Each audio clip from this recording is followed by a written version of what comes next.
We're getting ready to start on that right now. All right. Number 1, what are we putting in the place of b? -3. What are we supposed to be doing to that -3 then? Squaring it. Super important that you put it inside parentheses if you're going to pop this into your calculator. What does it mean to square something? Multiply it by itself. So if we do -3 times itself, we get what? +9. If you just type this into your calculator uses order of operations, but it doesn't see it as -3 squared. It sees it as 3 squared times -1. So if you're going to put this in your calculator, you have to put parentheses around it. Otherwise, it will square the 3 first and then multiply it, and you don't want it to do that. All right, so I have -3 squared minus 4 times, what are we putting in for A? 6 goes in for A. And what are we putting in for C? 1.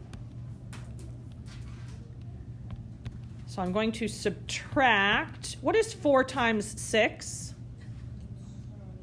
24, and then 24 times 1 is what? 24. So I have 9 minus 24. What is 9 minus 24? -15.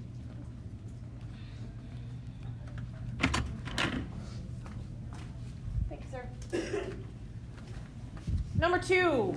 Given the equation y equals 1/2 x plus 2 squared minus 6, we want to identify the vertex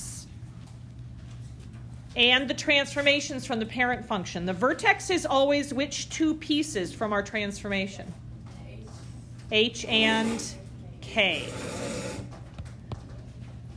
K is easier to identify. Which number there is K?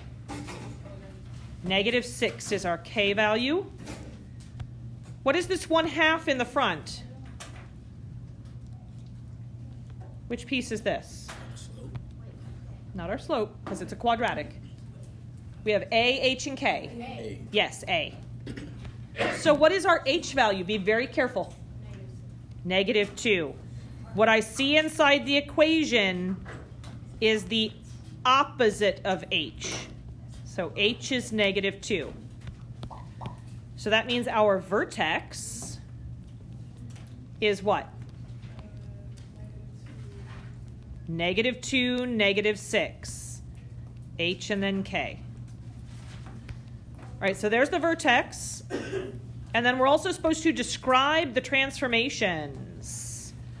If H is -2, which way did this shift? Left 2.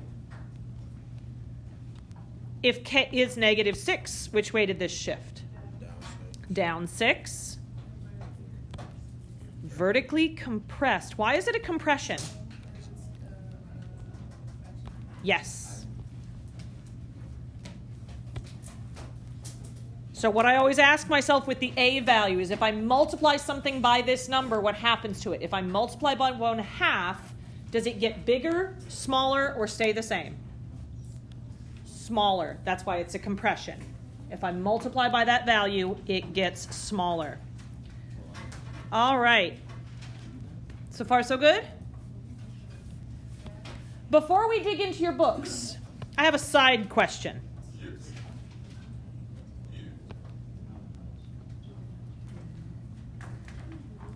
What is the answer to this? 5. How do you know? What do you mean? Like, what did you do in your head? Yes, sir. If you do it on equation-wise, you do the little thingy first, and then what? I forgot. Yes, ma'am. Yes.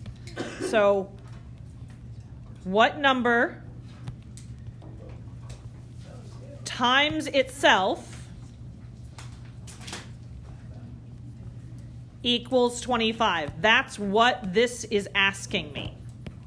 And you said the answer is 5. Okay, I'm going to build off this idea. What is the square root of 20. Oh, that's they don't got one. Does it not have a square root at all? It's not like 5. I mean, they do got it got a square root, but it's the decimal form. Yes. It has a square root, but it's not a whole number. If I said, what's the square root of 16, you would say 4. Square root of 25 is... So the square root of 20 is going to be somewhere in between 4 and 5, right? So what we're going to do on things like this, we're going to simplify these square roots. I want you to help me break down 20. Give me what you know of that multiplies to 20. 5, 4. 5 times 4. Multiples? Or 2 times 10. Factors is 20. All right, hold on. I'm going to look at both of these. When you look at 5 and 4, can you break down either one of those numbers more? Yeah. 4, okay. 4 is what times what? 2 times 2. So 5 times 2 times 2. When you look at 2 times 10, can we break down either one of these numbers more? Yeah, 2. You can break down 2? Yeah, 1 time. Oh, I was about to say 1 times 1. Never mind. No, You break out 10. You can break down 10. 10 is what? 2 times 5. 2 times 5. Oh, yeah. So I've got, if I look at this, we had 2 times 2 times 5. Am I allowed to have things in a different order if I'm multiplying? Like 5 times 2 or 2 times 5, does it matter which way I put it in my calculator? No, it don't matter. So if I multiply, go away. There we go. If I multiply 5 times 2 times 2, I get what? 20. 20. What about 2 times 2 times 5? 20. 20. When you look in here, what is 2 times 2? 4. 4. 2 times 2 is 4. Do you know what the square root of 4 is? 2. 2. So I could simplify this. It doesn't matter which one I'm working from. I can say that this is equal to the square root of 4 times the square root of 5. 4 comes from the 2 times 2 part. And we know what the square root of 4 is, right? You told me that that is what? 2. 2. So this would be 2 square root of 5. Wait, hold up. Yep. Oh. 2 from this, because I can do that. Okay. And I can't simplify that at all. If I do square root of 5 in my calculator, like, that's not a whole number. It's going to be a decimal. It's going to be a decimal. So this is how we would simplify a radical. All right. We're going to be using this idea right here today. Sometimes in Algebra 1, you might have learned something called the birthday cake to simplify radicals. On the outside of your birthday cake, these are the numbers that you would have. It's the same thing as what I've got underneath there. So like you would just like add like put 10 and then on the side. So like Yeah.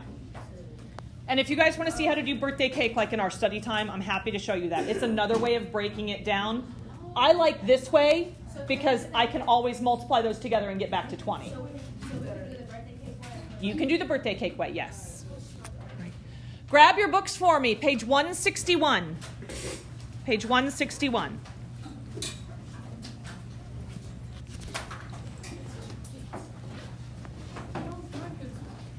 Also, 161.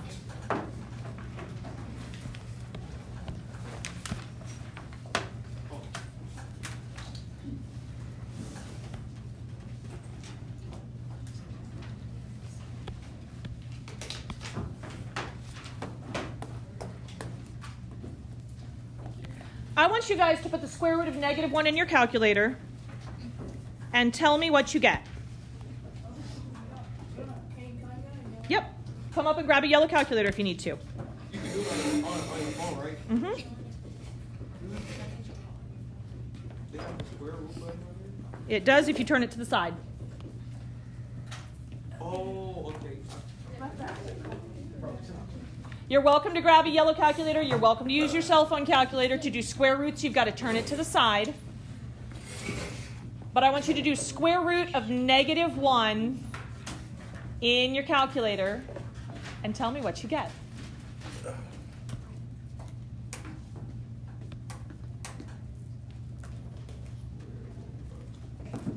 square root of negative 1. You keep saying Wait, which is 3 square root buttons?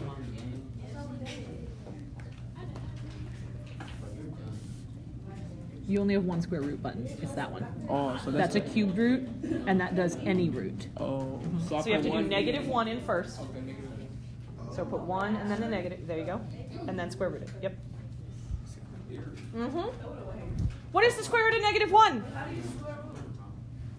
On the yellow calculators, you push the second key. There's a green button that says second, and then the x squared button, and it'll pull up the square root symbol. What is the square root of negative 1? It says domain error. So we can't do that.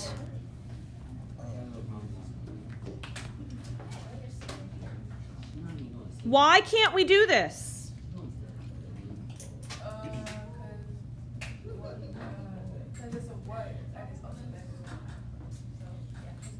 Well, I can do the square root of 1, because what times itself gives me 1? 1. And if you guys remember, Elena said when I asked for the square root of 25, she said, well, in my head I know 5 times 5 gives me 25. So the square root of 25 is 5. What times itself gives you negative 1? Nothing. So we don't have square roots of negatives. Instead, we call these imaginary numbers. I is equal to the square root of negative 1. And I is the imaginary number.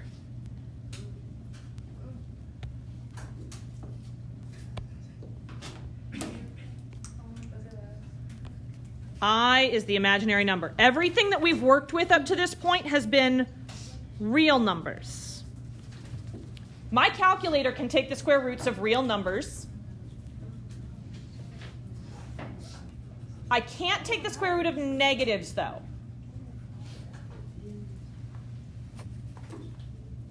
A long time ago, they came up with this concept of imaginary numbers, where they said, well, I can't take the square root of negative 1, but what if we could?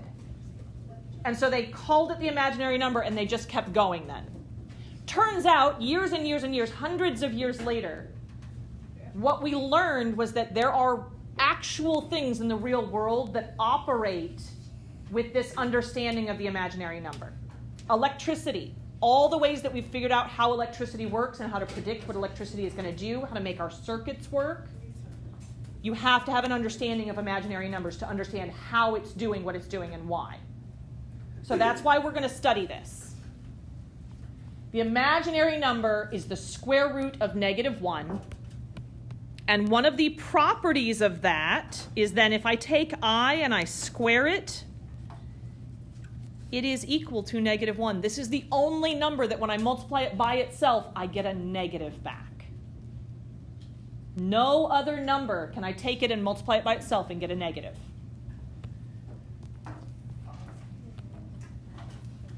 So when I take I and I square it, I get negative 1. We are going to keep our focus today on pure imaginary numbers, things that have I. So numbers like 6i, negative 2i, I times the square root of 3. So I want to investigate this for just a minute. They're showing us this idea with a letter, but I feel like that's kind of confusing. So I want to look at it with a number. Square root of negative 9. Can my calculator do that? Yeah. Try it. Ain't it like negative 3? Square root of negative 9. Yeah, positive 3. Does positive 3 times positive 3 give you negative 9? You get an error again, right? Error again. You can't square root a negative. You can't square root any negative numbers. What? You cannot square root So my seventh any grade negative teacher numbers. was lying to me. Did the 7th grade teacher say you could take a square root of negative numbers? She was old. She was like 80. All right.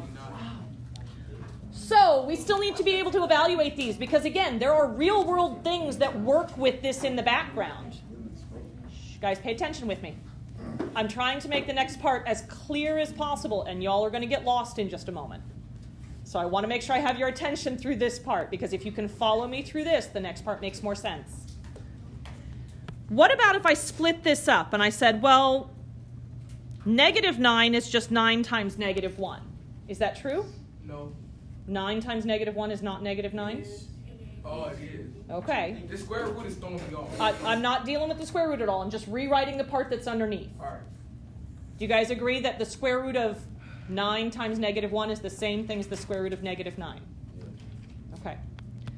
What I'm doing here is called factoring. I'm taking a whole number that's a single piece and I'm breaking it into parts. I got a question. I thought you said you can't square root a negative number. We can't. So, here's what I can do. If I have two numbers underneath a square root that are being multiplied together, I can break that into two separate square roots.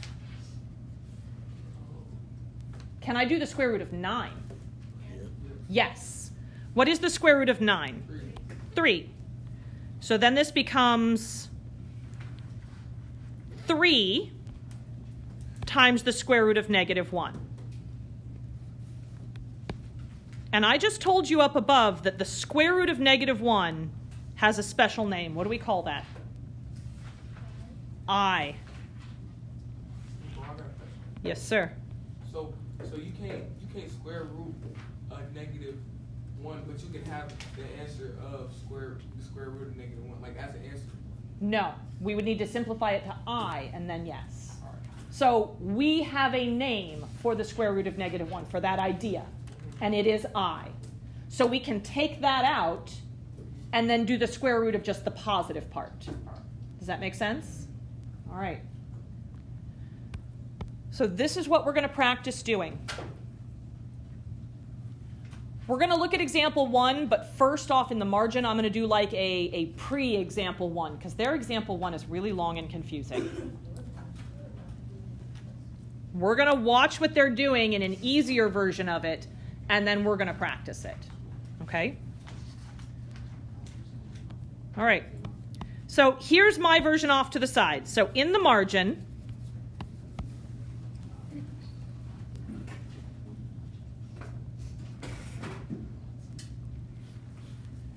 we're going to do the square root of -60. Square root of -60. This is what I want you guys to write off in the margin. And then we will go and do example number 1. You guys with me? You really need to put that away, sir. Pay attention. Can I do the square root of a negative number? No. No. So what's the first thing I want to do with this? Split it. Split it. Yep. So this is going to be the square root of 60 times -1, which is the same thing as what? It is the same thing as the square root of -60, or what can I do now that I have two separate pieces? Make them their own square roots. So square root of 60 times square root of -1.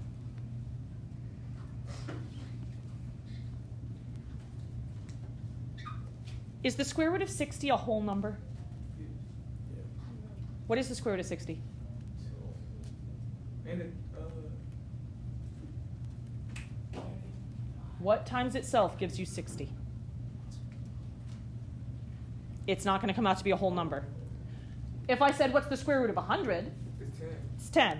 What about the square root of 81? 9. Square root of 64?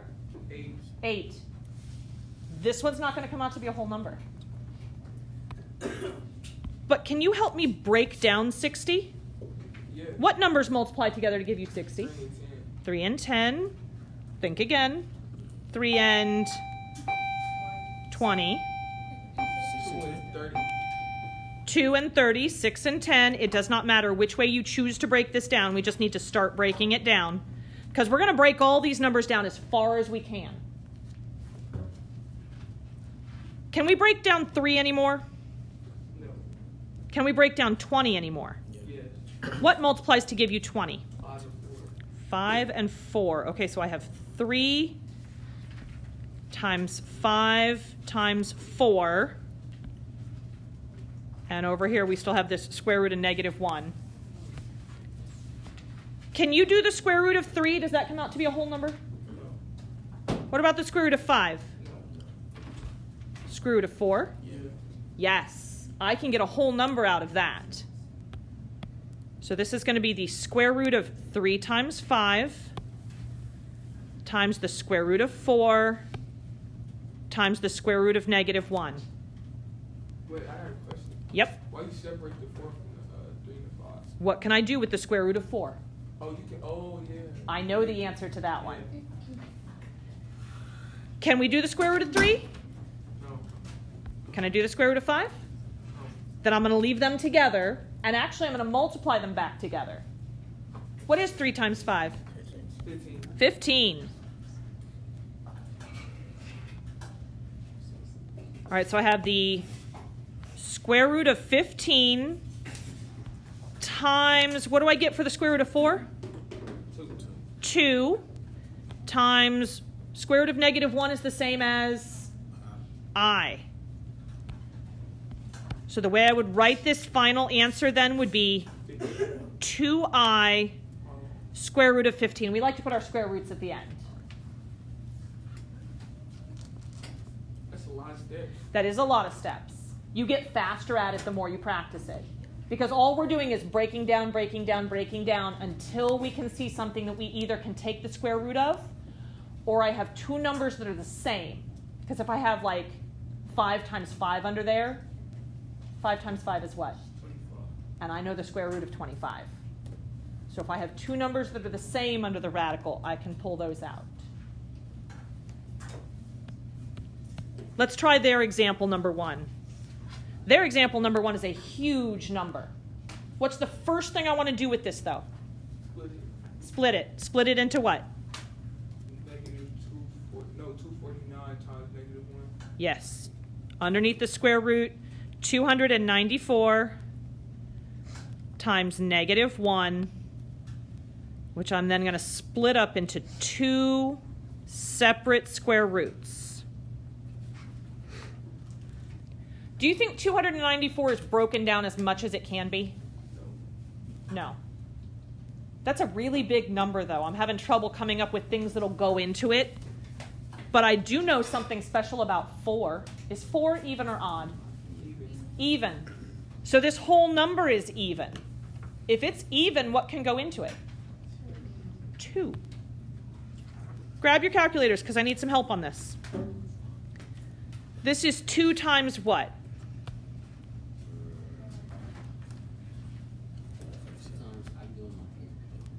2 times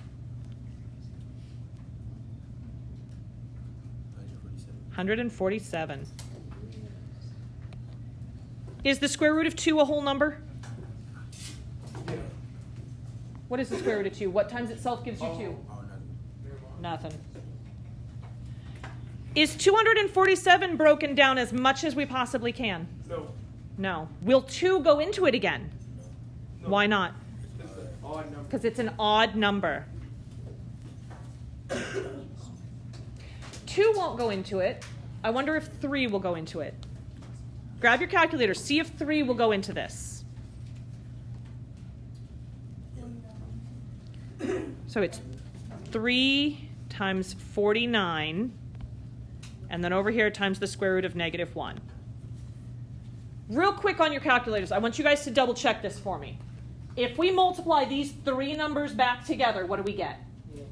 Whoa. 240. Should be 249. Always check that this, or 294, sorry, 294. You know what we meant. These numbers multiplied back together, 2, 3, 49 in this case, should get me back to this. If it doesn't, we've broken it down wrong. Is the square root of 2 a whole number? Is the square root of 3 a whole number? Is the square root of 49 a whole number? Yeah. Yes. I'm going to pull that one off by itself then. since it gives me a whole number. I got a question. Yes. What are they doing in the book? I don't even know. So we don't pay attention to that? Nope. They got their own thing going on. I looked through it. I got confused. It don't make sense. I'm trying to go with a pattern that works for us every single time. And even though it's quite a few steps, the more you practice it, the faster you get. You said we can't do the square root of 2, right? Can't do the square root of 3. So I'm going to multiply them back together. What is 2 times 3? 6. So underneath the square root, I have the 6. What is the square root of 49? 7.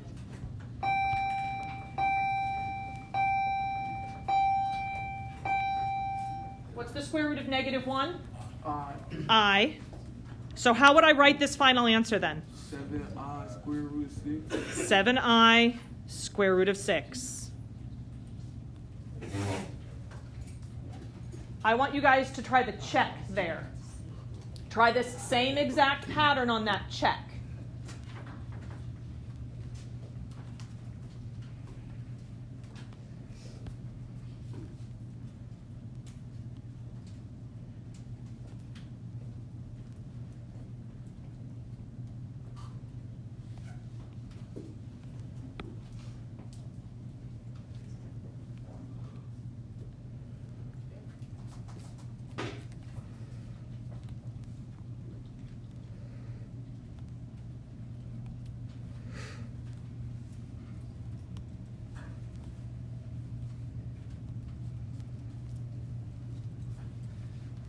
You trying this one with us, sir? Or should you do that one next?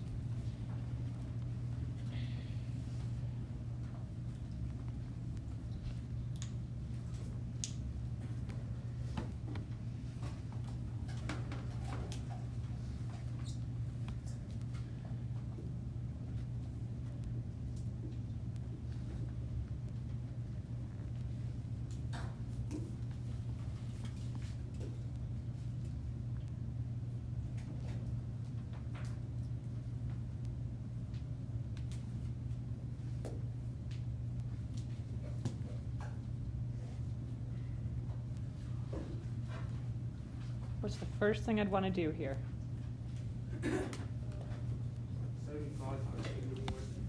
75 times negative 1. And then what do I do from there? Give them their own square root. So square root of 75, square root of negative 1. Is the square root of 75 a whole number? Then we're going to break it down. What numbers multiplied together give me 75? I heard 3 and 25. Does anything else work?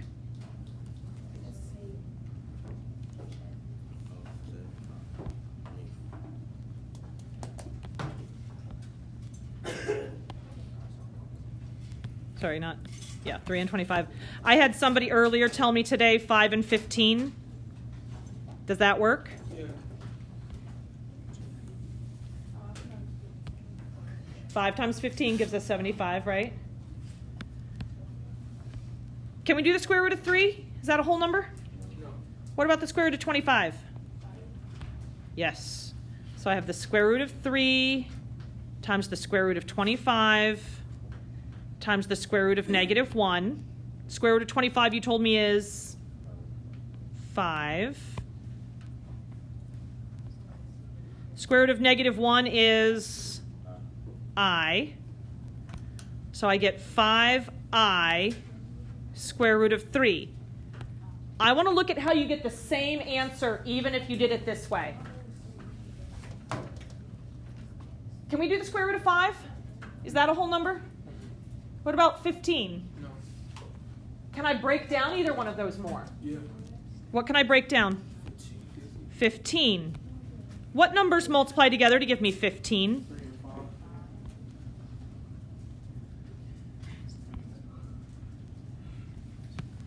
What happens if I multiply the 5 and the 5 together? I get the square root of 25.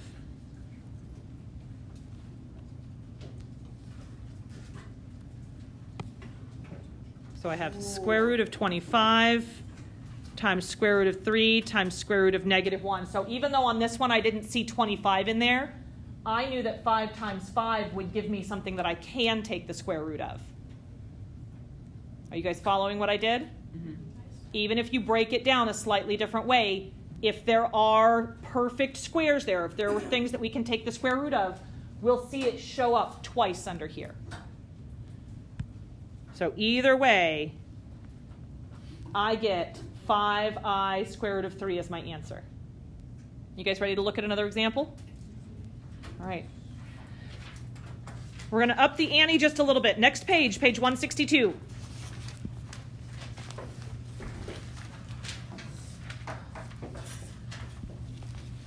We're going to have a whole bunch of multiplication things going on here.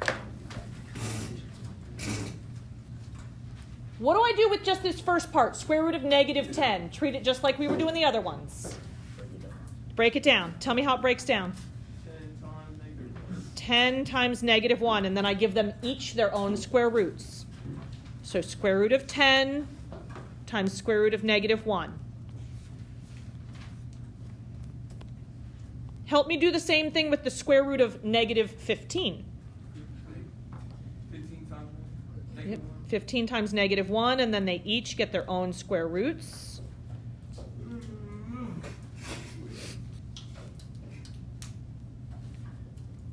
Quick question about multiplication.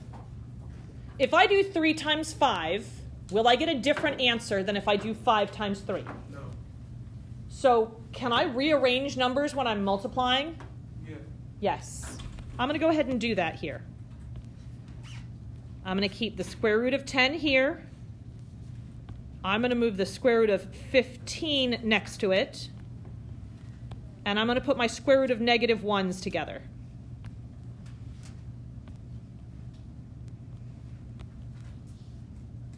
And I'm doing that because these two pieces right here, I can put them under one square root. You remember how we've been separating them? If I can separate something, I can put it back together again. So this would be the square root of 10 times 15.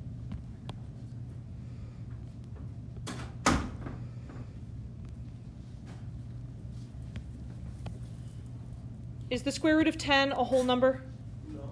What about the square root of 15? No. Can I break either one of those down more? Yes. Both of them. Both of them. What multiplies to give me 10? 5 and 2. 5 and 2. What multiplies to give me 15? 5 and 3. Do we have anything of interest under here? No.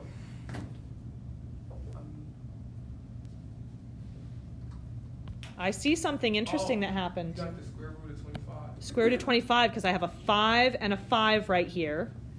So that'll be the square root of 25 times the square root of 2 and 3 don't give me anything special, right? No. No, I get 6, and I can't do the square root of 6 because I can't do the square root of 2, and I can't do the square root of 3. Times square root of or negative 1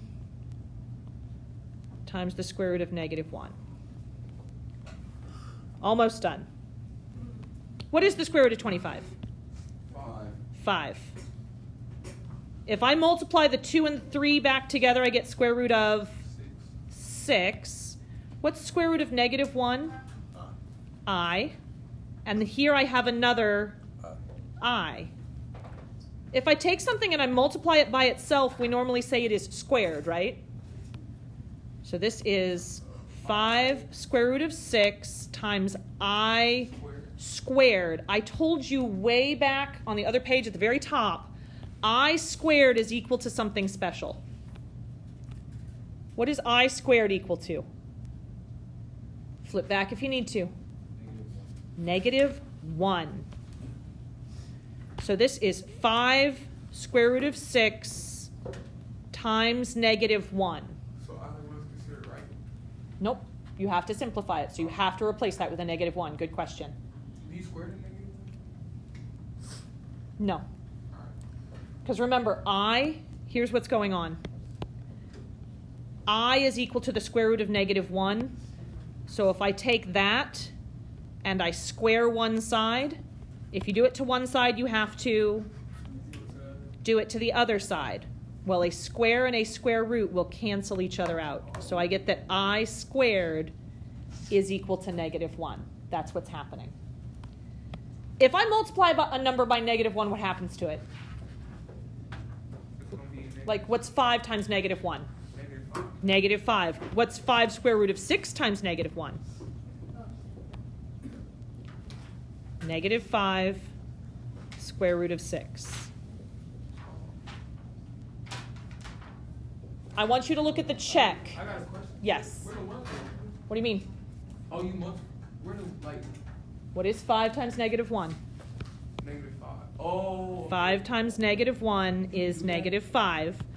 So 5 square root of 6 times -1 is -5 square root of 6. So you don't. So you can do that instead of doing the I squared, or you gotta do the I squared. I squared is where the -1 came from. Oh.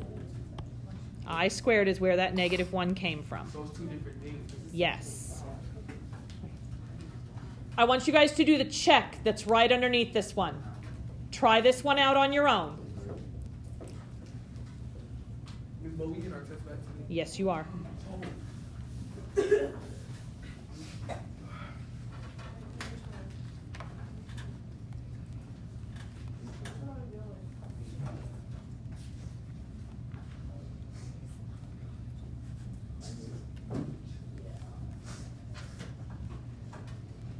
I want you to try this check right here.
So I took each one of these, I broke it apart, I gave them each their own square roots.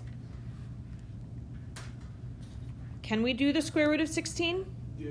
What is that? 4. 4. What about the square root of -1? No. What do we call it? I. Can I do the square root of 25? Yeah. 5. 5. Square root of -1? I. Can I multiply 4 and 5 together? Yeah. 4 times 5 gives me 20. 20. And then I have times I, or 20 times I squared. But I squared is equal to what? -1. So I have 20 times -1. What is 20 times -1? -20. -20.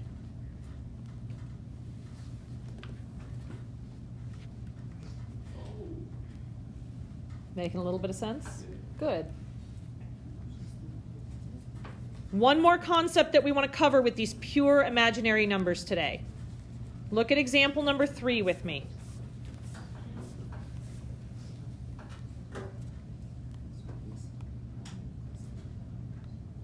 About halfway down the page. What are we supposed to do? What's it say? What are my directions? It says Right here. What are we supposed to do? Solve. What does it mean to solve? figure something out. Yep, in this case, we want to get what alone?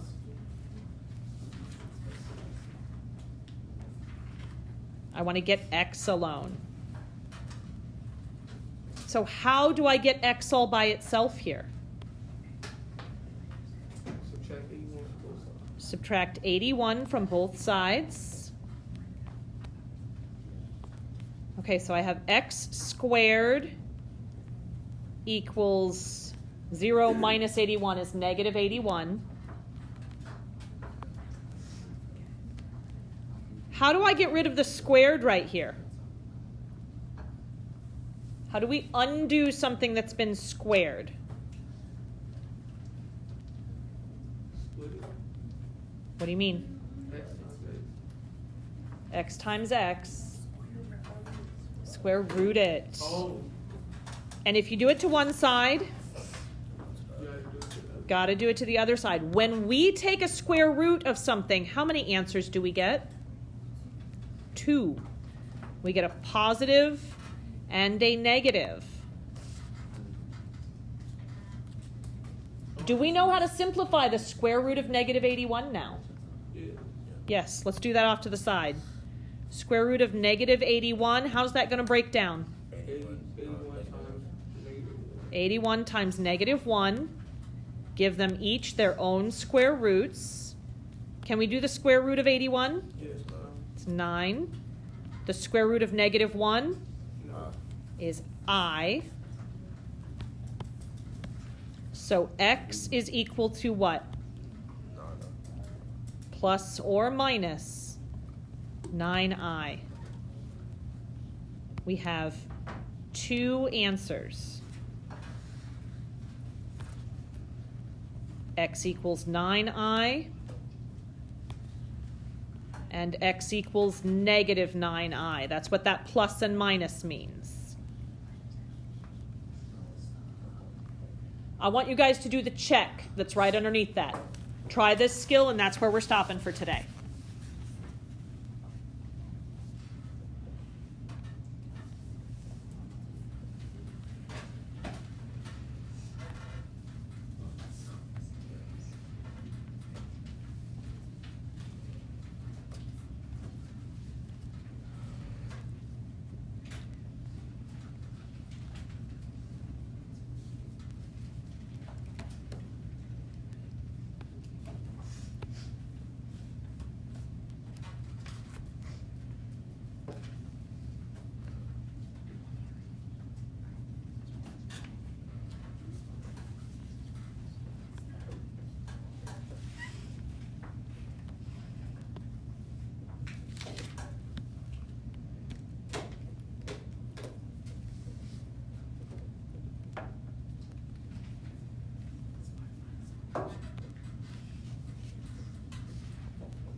What should I do first to get x all alone? Minus 27 from both sides. Minus 27 from both sides. So I get 3x squared equals negative 27. What do I do next? I'm trying to get x all alone. Square root. Not yet.